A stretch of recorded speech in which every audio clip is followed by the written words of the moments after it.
Welcome to another Transfer Your Leadership and Management Skills workshop. And today's video is all about delegating for results.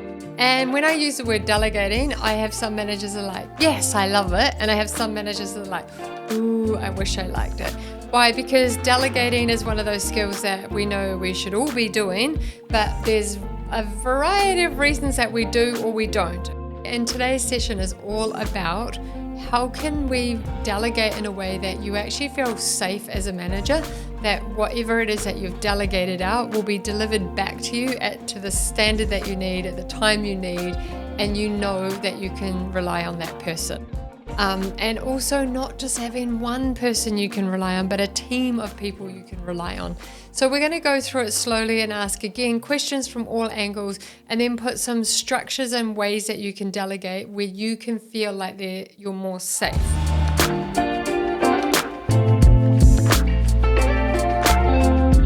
So the first thing, and you'll see it on your front page, it says not treating everyone the same, and delegation is only as good as follow-up. And for some of us, because we move fast or going back and checking feels kind of boring, it needs to become a discipline where you actually put in a block in your diary that actually says, stop, go back and check what's actually been done.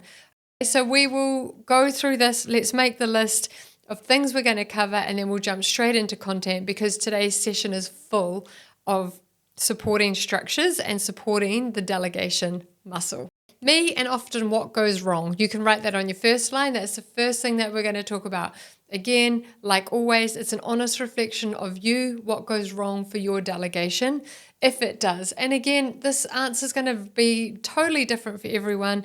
No one needs to see your notes, but it is helpful for you to actually take some time and assess, how does delegation actually work for me? Do I delegate at all? Do I delegate too much? So you and maybe what goes wrong with it. Then we're going to do a task, which is actually about, we're going to use hindsight, which hindsight is such a beautiful thing.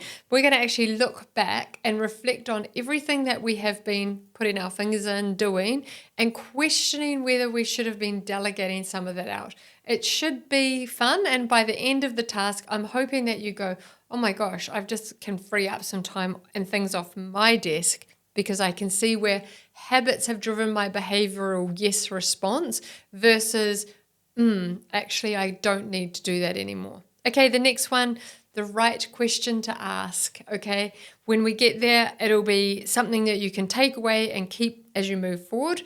Delegation, an opportunity to develop people in your team. It's actually an opportunity to develop people in your team, and it's developing them in a way that is increasing people that you can delegate tasks to.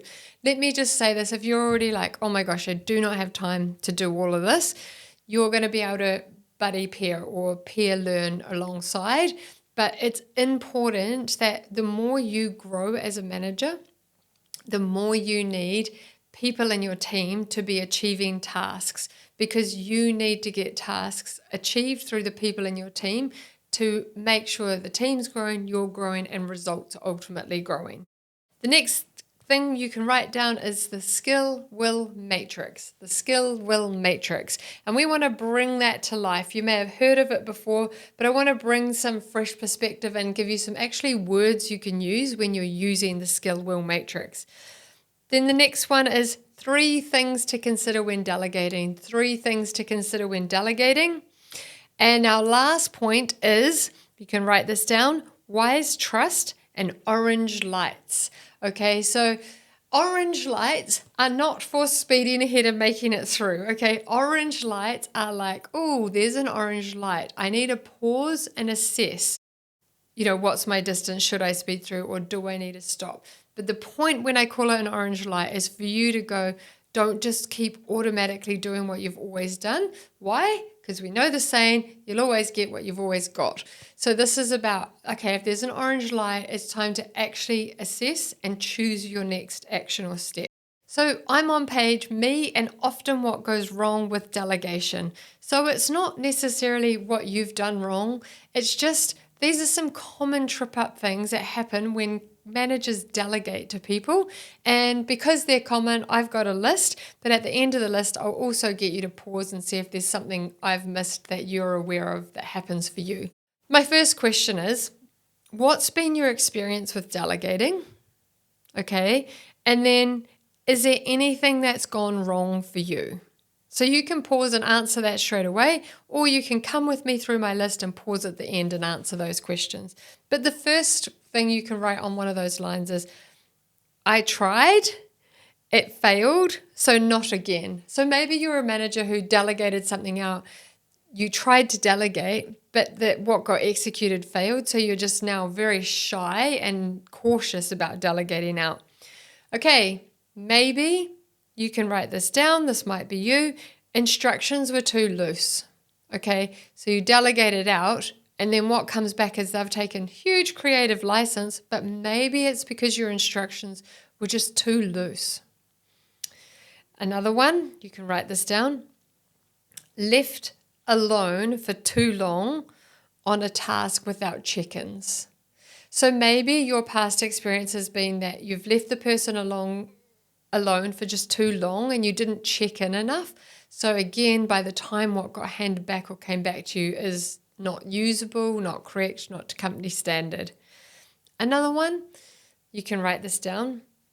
Got to the due date and it's not ready or it's incorrect. Okay, have you ever experienced where you said, okay, great, you go and do that task, we'll meet next Monday, you can bring it back then, and you come to next Monday and it's not actually completed, it's not, or it's incorrect. So you got to the due date and it was actually incorrect. So of course you're going to be disappointed and shy again when it comes to delegating. Next one, let down, not the standard you wanted or needed. So maybe your experience has been that you delegated a task to someone and you actually feel like you were really let down because it wasn't to the standard or it wasn't what you needed. The next one, for some of you, you might feel, you can write this down, feel like you're nagging. They say yes, but ignore you in reality. So sometimes if you're someone you do delegate, but then you feel like you're actually nagging and they're saying yes, but nothing's changing. So we want to go why, all right? And if that's been your experience, totally fine. Every experience is an experience and we can learn from it. The last one is maybe your experience is that it didn't go to a plan and so now it's you take it all back and you do it yourself because it's quicker. Okay, and anyone that's been a parent, I'm sure you can relate to that line. It's like, oh, it's just quicker to get it done myself than delegate it out. So you can pause right now and either identify within the list I've given you, does any of those jump out as, oh yeah, I've experienced that? The next question I'd ask, or is there anything else that you've experienced that I haven't included in this list that you might want to capture on this piece of paper and use as self-reflection? Because it's important to know, chances if you've been in management or leadership positions for a while now, you have tried delegating and not all delegation went smoothly. And because of that, it's just checking in what happens for you when you delegate. Just identify that now.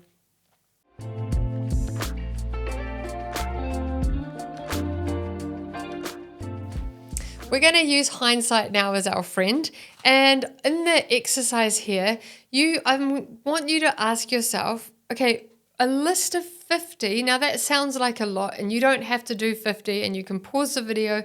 But here's what I want you to do. Even if you just reflect on the day you've had so far or the week you've had so far and just capture all of the tasks that you've been doing. Helping someone reply to that email, dealing with that customer because the person couldn't deal with it, supporting this colleague doing this, writing that email for that person, checking the accounts here, whatever your tasks have been, grabbing coffees for the lunch meeting. I just want you to do a brain dump of every task, every activity that had your hand involved.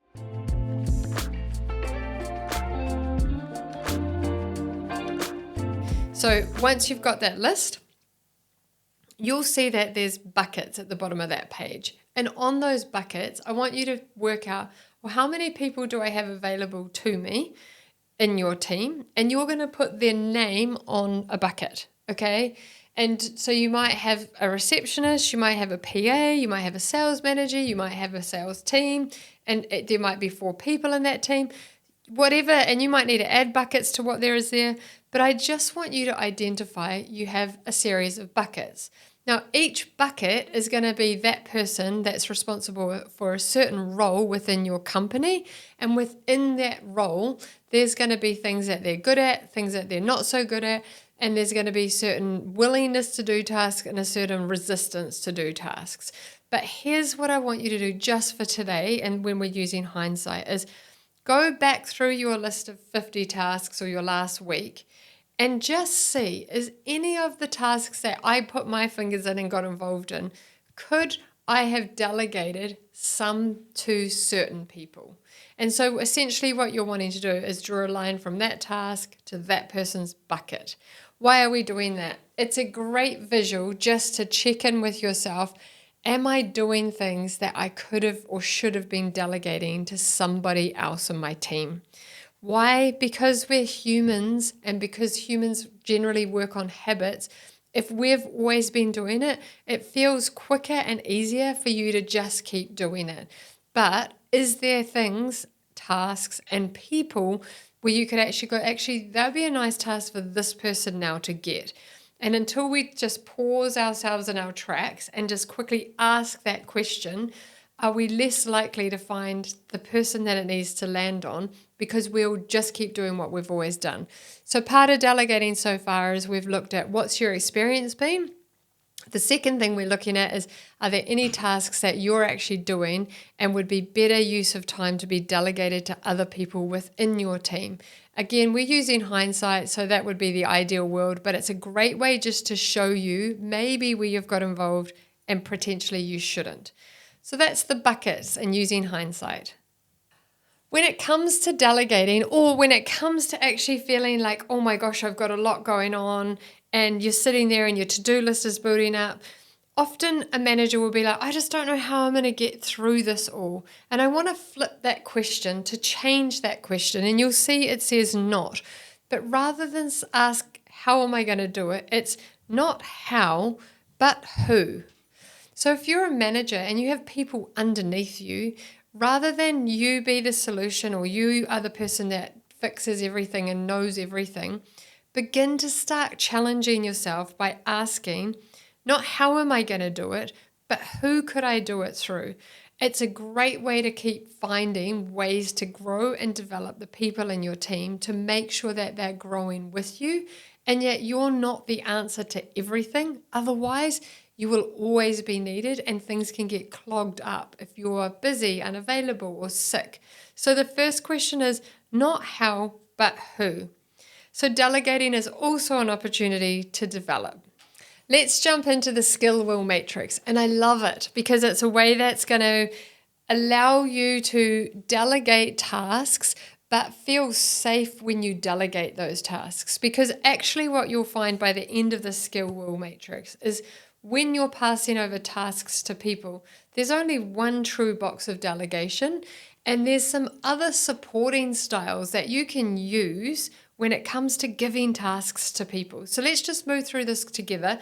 On your vertical axis, you've got skill. And the skill axis, you're going to measure, they've either got a high skill or they have a low skill. So each task you're going to have to assess. What's this person's skill level? Do they have high skill or do they have a low skill? And then you want to measure will. Now, if you wanted to, you could write willingness or motivation to this task. So if you think about the task, what's their willingness? Do they have a low will or a high will? And for each task, people's skills and wills actually move. You know, some tasks people don't really like doing, so the level of willingness is low, even though they might be highly skilled. And some people are highly excited to do the task, so they've got a high willingness, but their skill level's only low. And what I love about this is you're going to have 4 approaches to when it comes to delegating tasks out. So let's start in obviously the best box possible, which is high skill and high will. And we're going to start in that top right-hand box. Can you put the word delegate? Because this is your delegate box. but I want to give you some words that help make delegation very clear for you. So can you write this down? And you're going to write this in speech marks because this is how you would delegate it to someone else. This is how you'll sound when you delegate. So the top line under delegate in speech marks is you decide. So you're saying to the other person, well, you decide. And then underneath that, the line you're going to write in speech marks is you do it. Okay? The third line, again in speech marks, is let me know when you're done. So true delegation sounds like, hey, here's a task. You're skilled enough, your will's high enough, so I'm going to delegate it and it will sound like you decide, you do it, but let me know when it's done. All the ownership on true delegation falls on their shoulders because you know that their skill is high enough and their will is high enough and you can trust that they'll do that. So delegation sounds like your hands are off it. Now let's talk about what if they have a high skill but a low willingness. This is where you want to shift from delegating and move more into, and you're going to put this in the top left-hand box and write the word support. Okay? Because now you need to support this person. Why? Because yes, they're totally skilled for this job, but their willingness to enter that job or do that job is pretty low. So it would be foolish of you to just say, hey, you go do it your way and let me know, because they don't want to do it. The willingness is low. So we want to change our approach and we want to support. And here's how support will sound. You're going to end up with 2 lines in speech marks again. You decide and let me know. Why? Because their skill level's high enough, they should be able to figure out how to do that. But you want them to let you know because here's your first check-in, right? And you know what they're thinking. And if the effort's not there, you can have a conversation straight away about it. And then the next line again in speech marks, I'll check in with you at XYZ. So now the ownership of checking in, and the XYZ is certain stages or steps along that process, is now on you. Why? Because their willingness is low. So this part, you are going to carry the role of a supporter. You're going to check in with at this stage, and this stage, but you've let them know that's what's happening so they can expect it, and they'll be expecting you to come and check in. You're carrying the ownership here, but you're supporting because they've got enough skill to do it. It's a way that you can feel safer when you've given out a task and not just hope that it gets done in the time frame required. So it's you decide and let me know. I'll check in with you at XYZ. That's the role of support. Okay, now we're going to go for a high will, low skill. You know, you'll see this often in like new employees or someone that's been promoted in a new job. So their willingness is high. And the last thing you want to do is micromanage and squash that willingness, but their skill level's low. So you can't just give them free rein. And this box we call guide. Okay, so the role that you're playing as a leader and a manager right now for this person with a high will, low skill is guide. So you can put that in that bottom right-hand box. And here's the lines. You're going to end up with 3 lines, speech marks again. Let's talk about it together. So you can be clear and they can be clear. So you're going to talk about that together. I'll decide. Why? Because the level of skill sits with you. So you're going to make the decision of how this should be executed. They don't have the skill to do that yet. So you're guiding and you're going to talk together. I'll decide. And then we're going to switch the ownership now back to them. Check in with me at XYZ. So now ownership lands on their shoulders because they've got a high will. They will want to check back in with you. The reason you're staying connected is because the skill level isn't quite there. So at the end, it's check in with me at XYZ, whatever steps or stages through the process you feel is important to make sure that they've got that regular check-in. So guide sounds like, let's talk about it together, I'll decide, and then you check in with me at XYZ. So you've got it all mapped out, both people know, and it's a clear path to move forward. And then unfortunately, for whatever reason, for whatever season, maybe what you end up with people who are in low skill and low will.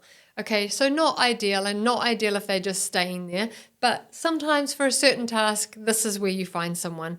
And this box we call direct. Okay, so if someone has a low skill, low will, the style that the approach you'll take with them is direct them. And that's going to sound like this, 4 lines for this one. I'll decide, low will, low skill, so you're going to decide. I'll show you, so it's very clear. You do it. It's your 3rd line in speech marks. And then 4th line, report back to me at X. Now, X won't be the end of a completed task. It's going to be just the first step. But you haven't overwhelmed them with Y and Z, those extra check-ins. You're taking baby steps. And if that one's right, you'll do the next step and the next step. But you're just moving with them one step at a time. Why? Because their willingness is low and their skill level's low. And the fastest way to grow that is hold someone's hand and bring them closer while either confidence grows or skill grows or motivation grows. So now when you think about delegating wisely, rather than just delegating and treating everyone the same, so you just delegate blindly, do this, and either getting a variety of responses, so disappointment or, oh, that's amazing, so helpful. You've actually got a way to approach people and lead differently. So you can either delegate because they've got a high skill and a high will, or you might choose to support because they have a high skill but a really low will, or you might choose to be a guide, high will, low skill. Or you might be directing, and that's going to require a little bit more from you, but at least you know it from the upfront.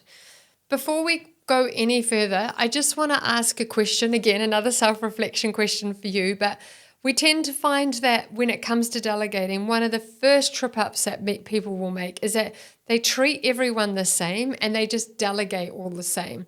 So again, you don't have to say, oh, that's me, but what I would love you to find is, do you find yourself actually choosing a box versus responding to the people? What do I mean by that? Some managers actually love playing the role of a support because they believe that's the best way to manage. Some managers love playing the role of guide because they feel more comfortable there. Some managers just delegate everything because they think that's what makes a good manager. However, when you're in a management and leadership position, it's not about what you feel comfortable with. It's about your ability to adapt and change to the people that you're managing and managing them in a way that gives you the best results and them the best results in terms of growth and motivation. So the great question you can ask yourself anytime you're thinking about a task is, what's the level of skill? What's the level of will? And therefore, how will I approach it? And you can see with the guiding words that we've put there, they are going to feel very different if you're the person hearing those words. And that's exactly what you want, because you want your team to know that you have the ability to direct when needed, you have the ability to support when needed, you have the ability to guide, and you also have the ability to delegate. And all of those will feel like very different experiences from your team. A thing I would love to add when you come to delegating is the WIIFM, and you'll see that on the page. What does WIIFM mean? If you've been in sales, you'll know, but let me remind you, it's what's in it for me. So when you're delegating tasks out, just don't forget that most people are listening for what's in it for me. And like if you've watched our persuasion video, you'll know that I say what we think's obvious isn't always obvious to the other person. And so sometimes when delegating it out or guiding or directing or supporting, actually drawing out what's in it for you and why you're approaching it this way for the person, i.e., hey, I can see your willingness is here and I want to develop your skills and keep in sync with your willingness. For example, you might say, I can see your willingness is really high. I can't just let you go yet because you haven't got the skills at the right level yet, but I want to guide you and support you to get you to that place. And just saying that can actually link the person back into the growing process. So whenever you're delegating, just don't forget the what's in it for me, for the other person. It can just add extra persuasion to the reason of why you're choosing how you're choosing to approach it. Once we've now gone through that delegation matrix and you now have a good read on skill and you have a good read on will, I think the most obvious question I would ask if I'm sitting in a manager's position is, great, well, I want as many people to be in that delegation space. So therefore, when it comes to increasing will, what do I do? Or what do I do if I need to increase skill? And we're going to start on increasing will. And you've got a couple of points here. When you're wanting to increase will, can you write this down? A plan for skill development helps. A plan for skill development helps. So when it comes to increasing someone's skill, be specific. What skill are you wanting to increase and how can you increase it? And if they're open to that conversation, let them in on the plan because it's going to keep their motivation high. But also, they know, okay, my manager's thinking about how I can grow. There's a set plan for my skills to develop. The next one is, and you can ask this, is who can I align, and you can just put X for the person, within the company to train. Okay, so who can I align this person within our company to train? This is just to remind you, and you might remember this already, but you don't always have to be the person training this particular skill. You might identify that, oh, actually the person they sit next to in a desk, they'd be perfect to train this particular skill. So as part of your skill development plan, you're actually going to align them with this person so that you're not responsible for every skill development. You can do co-learning as you go. Then it says consider feedback, because when someone's skill is developing, it's really hard to know what you don't know. And the feedback, when it comes from a manager, it usually means more to the person. So you want your feedback to be specific. Can you write this out there? One issue at a time. One issue at a time. Timely. Don't forget and leave it too long and then go, hey, the way you did that was really good, because it's just a bit general and it doesn't really give any feedback. Focus on action and behaviors. So avoid generalizations. Be specific. What actions, what behaviors within that skill plan are they getting ahead on? Are they building skills? And then again, a plan to change and grow. So checking back in with the plan you've already made, being really transparent about where they're at and where they need to go next. I've got here, and you can write this down as simple steps, follow-ups are set in place, and clear expectations. So when considering how can you increase skill, having a plan for skill development, considering who can work alongside them, and then make sure you've got your feedback so there's constant feedback on how they're doing. Okay, so how do we increase will? Really, what we're talking about here is a motivation issue. And let's just pause and be honest about this. Sometimes seasons in life, people's motivations will drop. Maybe end of year, you start to see that. Everyone just feels a bit bogged down, so the willingness drops. And if you can identify it's an external issue, great, at least you know. But sometimes there's a low willingness to certain tasks. Like, for example, if you've got a family and you're like, who wants to do the dishes tonight? Have you noticed not everyone jumps up with their hand and volunteers to do the dishes?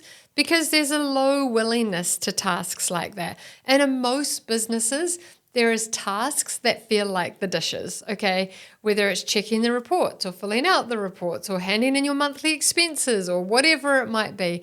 There's certain tasks where the willingness tends to have just dropped off. But as a manager, we don't want to just ignore that. We want to know, how can I increase the will? So I've got some questions here for you to be able to assess the person that you're working with around how can you create a plan as a manager to support increase of will. So the first question is, do you know what actually motivates this person? You know that people are not motivated all the same way. Some people need praise and that needs to be public. Some people need praise and that should be private. Some people need time. So even just, hey, why don't you leave 10 minutes early today? I've noticed, And they feel like, oh my gosh, they just saw me, and that increases motivation. Okay, some people need time, a coffee with you. There's a whole variety of options available when you are considering motivation. And if you're totally stuck, reach out, because if you can understand personality, you'll know what motivation comes for each personality. So the first question is, what motivates this person? Number 2, when have you noticed engagement? So what does get them excited? When do they fully engage and give it their best and work for a bit more like blood, sweat and tears, or stay the extra time, or deliver something that feels like it wasn't just a box tick, like there's effort and energy behind it? Question number 3, is there anything going on externally that could be affecting work performance? Now, some managers will be all over this, but no, I've noticed some managers can be a bit distant and forget that people have lives, and sometimes in their life, the circumstances are causing demotivation. Maybe you've just had a newborn baby and you've got lack of sleep. So your motivation level, your willingness at work has just looks like it's dropped. And it's really just because something outside of work is influencing that. Again, if you know that as a manager, you're able to go, okay, there's a reason and it's just a season and I know it will end. If you know it, it helps to just be realistic about what's going on and give people space and time to breathe and move through those and just come back to who they always have been in the past. Number 4, what could be missing for this person? So sometimes things are missing, like a concrete plan, a belief that I actually have to do this, understanding of how to execute it, thinking that this is a special instruction for me and no one else is following. So sometimes things are missing for people. They don't understand what's in it for me. So they'll box tick, but it's minimal effort. But asking what could be missing for this person allows you to give the answer when needed. Number 5, consider the disc style and what each style needs for motivation to increase. So extended disc, we talk about this. Every personality style has different motivators or different situations and things that increase motivation, and it helps to become aware of that. And number 6, make a plan. Don't just leave it as the unmotivated. Good managers delegate and deal with individuals. And we're going to talk a little bit more about that over the page. But my first encouragement is don't just write them off as unmotivated or unwilling. See if you can actually influence, empower, and increase skill where you can. 3 things to consider when you're delegating. Number 1, explain why the task is important. For most people, if they can understand, oh my gosh, okay, here's the big picture and the little task that I'm doing fits in here, they feel like they're part of a bigger reason, and it's much more likely that they jump into that with more effort and energy behind completing that task. So explain why that task fits into the bigger picture, and people tend to buy in more. Number 2, define measurable criteria for success. Okay, this one I'm sort of laughing because it's obvious, but it's not obvious. Have you ever experienced where you've set out a task, and it might have even been quite a simple task. Let's go with the dishes at home. Your level of success and job is done is all the dishes are in the dishwasher's actually turned on, the bench has been wiped down, that dishcloth has been rinsed and wrung out and now hanging nicely over the kitchen sink, and you go, yay, the dishes are done. But have you ever watched a teenager do the dishes? And maybe it only happens in my house. But sometimes the bench isn't wiped, the splashback's covered in splatter, the dishcloth sitting with crumbs, and you just think, oh my gosh, that's not dishes done, that's dishwasher loaded. So I use that example because it's the easiest one to explain that most people can relate to. It's really important to define, what does success look like? So what does done mean? What does a good job look like? Because what's in your head is not always what they are thinking is done. And it's why we can get handed back a task or a report or something where you're like, what? And because in their head, that was done. So it's really helpful to make sure you've given the measurable criteria, you've explained what success is, or you've said, here's what the end result I'm looking for is, so they know what you're looking for. Third thing, decide when you're checking in. And this is where the feedback and the check-in comes in. It's really helpful if you actually pre-select time and date and book that meeting with the other person. So it's specific for each person. But as soon as you say, hey, I'll check back in with you on Wednesday, and you say, when are you available on Wednesday? That now has become real. It hasn't just become a nice suggestion that probably you'll forget and get busy anyway. So when you decide that you're checking in, under there, they've got 3 lines. So set a diary time with either the team or the person. Decide, you can write this on the second line, what will be done by that date. What will be done by that date? So you've gone, here's my big picture. Here's the task and how it fits. This task is finished when it looks like this. But let's check in when you're like a quarter way through next Tuesday. And by Tuesday, if everyone can have ready to show and share, that would be great. And then you'll do another check-in, however it best fits. But it's actually set in their diary. You've decided what will be done by when. And the third thing is allow access. Explain how they can access you if they need help. Okay, when people are given a task, most of the time they want to go away and do the task really well. They don't want to interrupt you 100 times. And so for some people, they'll sit there and get stuck because they didn't want to interrupt you. So it's quite helpful if you just pre-foot that by saying, if you get stuck, if you need me, the best way is flick me an email because I can get back to you when it suits me. Or the best way is just come into my office and ask that question. Or flick me a text. Or give me a phone call. You don't even need to leave your desk. I'm happy to answer and talk you through it so that you can keep moving. You get to choose. But if you let people know that, they know, okay, great, if I get stuck, don't just sit here and then turn up on Tuesday and be like, well, I didn't get an answer from. If you get stuck, let me know and let me know how I can touch base with you. And then the last one, and it's funny because I said 3 things to set when you're delegating, and now I've got number 4 because you can write this down. Now hand it over to the right person. Now hand it over to the right person. Make that handover very clear so that they know I am now in charge until our next check-in, and I have a clear step and a clear what needs to happen when we meet again. That's 3 things to consider when delegating, and the last one's actually just about doing it.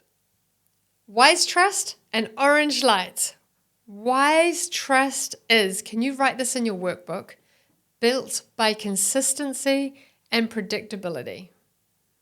And this is what I love about that delegation matrix that you can lean into. It allows your voice to have consistency and predictability, and it allows you to be experienced as consistent and predictable. Not you go away and do it, oh, I'm going to take it all back because you stuffed up. Or you go away and do it however you want, I don't really care. So it allows you to build a voice that becomes consistent and predictable, and that builds trust with you as a manager from your team. What's the result we miss if we miss this step? You know what typically it is that we end up taking it back and doing it ourselves. And if you sit down and go through your list of things and think, oh my gosh, I've taken things back, use that delegation matrix now to hand them back to the other people, but in a way that you feel safe, like you're not just going to have to go home and spend all night praying that it all turns out, because you've got the right check-ins, you're giving the right support, or you're giving the right guidance. You've had the conversations that need to happen before you've just set them off on the task. Right, orange lights. Don't ignore orange lights. What could they be? Let's actually talk about what orange lights are first. Then we'll talk about most people's response to orange lights. And then we'll talk about how you can not ignore orange lights. So how to address the orange lights. Here's the list of what orange lights are. Write this down. No progress since the last catch-up. Okay, have you ever experienced where you've sent someone on a task, you're catching up on Tuesday, they turn up on Tuesday and they've made no progress? Managers, that's an orange light. Don't just think because you had a meeting, they turned up with no progress, that, oh, next time, next meeting, they'll be fine. They'll get all over that. So if they've turned up and there's no progress from last time, that's an orange light.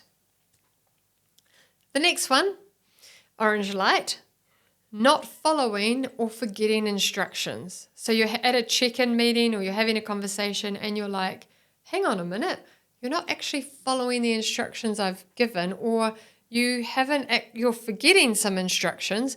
That is an orange light. Okay, don't just hope and ignore that. There's an orange light, something's missing, and you need to clear it right now, not at the end when you hope to have it done by.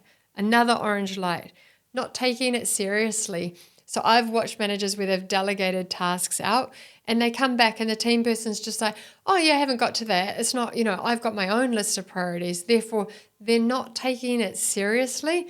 Orange light, don't ignore and hope. The next one, focusing on the wrong details, missing the point. Focusing on the wrong details, missing the point. We had an example of this the other day. This particular person was asked to build a certain process within the company, and another person was asked to build a process in the company, and they were just going to compare what process generated a better outcome. So that was the reason. But this particular person built the process, but while they built the process, they decided to write a training manual for their process alongside it. What's that? They weren't asked to do it. They've actually focused on the wrong details and they've missed the point. What they thought in their head is, well, my process is going to be great and now I'll be able to train people into my process. But that's not what was asked. What was asked was build a process and we'll decide here all together whether we take some of this, take some of that, or whether we have a completely new one. It was a big open discussion and they got lost down a little rabbit hole and they focused on the wrong things. That's an orange light. Don't ignore those, address them. And then the last one is they got stuck, but they didn't ask for help. They got stuck, but they didn't ask for help. Okay, here's another one that you could add to that is, oh, I've rung so-and-so, but I'm waiting to hear back from them. And it's like, okay, well, it's been a week, so how long are you going to wait? How many times have you called? Have you emailed? Have you noticed yourself saying that as a manager? Well, did you ring again? Did you text? Did you email? What out? No, you've just rung once and they didn't call you back. So there's an orange light. And that whole I'm stuck but didn't ask for help, that's an orange light. Okay, here's what most managers do with these orange lights. They kind of ignore them and they just hope that next time they meet or check in that it won't be the same. But we actually want to make a plan. So here's some 3 things that you can do to address orange lights. The first one, you can write this down as questions. Be inquisitive, get curious. Why is there no progress since last time? How come? What's happening? Keep asking, keep questioning. Why did you not follow the instructions or forget instructions? Get curious about that, learn. Okay, tell me more. Describe what you did do. If you didn't do it that way, how else could you have done it? Get curious and ask questions. The next thing you want to do with orange lights is as soon as you get an orange light, increase your check-ins. Increase your check-ins. So say it was Tuesday and the next meeting was going to be the following Tuesday. You might now want to have a little check-in come Thursday afternoon so that when you get to your Tuesday check-in, you can be sure that you're not met with just another orange light, that progress is actually happening. So increase those check-ins if needed. And the last option is accountability. So sometimes you actually need to have that accountability conversation with that person where you address the orange light, you decide what it is that will fix this orange light, and you draw a line and you hold that person accountable to that new behavior that you need. And we'll have gone through the video of keeping people accountable and using assertion. And that's a great time to use assertion. Keep people accountable. Don't just accept their excuses. I'm waiting to hear from Sally. John didn't email me back. I thought that's what you meant. They sound real and they might have it, they will be real, but don't just accept them and think, okay, well, hopefully it's better next time. Addressing orange lights, use questions, get curious and learn, add more check-ins so that you can feel safer, and then address what behaviors need to be addressed if they need to be addressed. And lastly, I just want to add here, don't forget encouragement. That's that giving the feedback when needed. Let them know they're doing a great job. Encouragement for some of us comes naturally. Encouragements for others of us, it's actually a discipline. If you need to put a diary note to go back and check and encourage them, do that, because people tend to do more of what they like when they get encouraged. So don't forget encouragement. 3 things to remember. Where good managers keep 3 simple rules. Adapt your style, use the skill rule matrix. Focus on the business issue, not personal issues, and then emphasize the discipline of follow-up. I've said this all throughout, diarize your follow-up so that the task and what's expected is real. And that brings us to summarizing everything we've covered so far. We have talked about delegation, your experience, maybe what's gone wrong, just to pause and reflect there, to be honest about it. Then we've put the tool of skill will matrix in your hand so you can adapt and change your leadership to sound different to each task that you're delegating out. Remembering that delegation's only one option available. You've got support, guide, and direct available as well. We then talked about how you can increase skill and how you can increase will. You've got tools that you can actually increase both and develop the people in your team. We then covered 3 things to remember. Don't forget the big picture, how their task fits in there. Define your measure of success or the end result. Don't forget your check-ins, and make sure you put the diary time in and make sure you actually hand it over. And then we also talked about wise trust and orange lights. There's a huge amount of support when it comes to delegating when you look at all of the skills, the conversations that we've just covered. So this week, to make it real, pick a task and pick a person and go and intentionally choose how you're going to delegate that task. Thanks for watching Delegating. Thanks for being empowered in your management to delegate wisely and feel safe whenever you hand a task over, that you're giving it to the right person, because you've assessed their skill, you've assessed their will, and you're managing it in a way that gets the results that you need through the people in your team.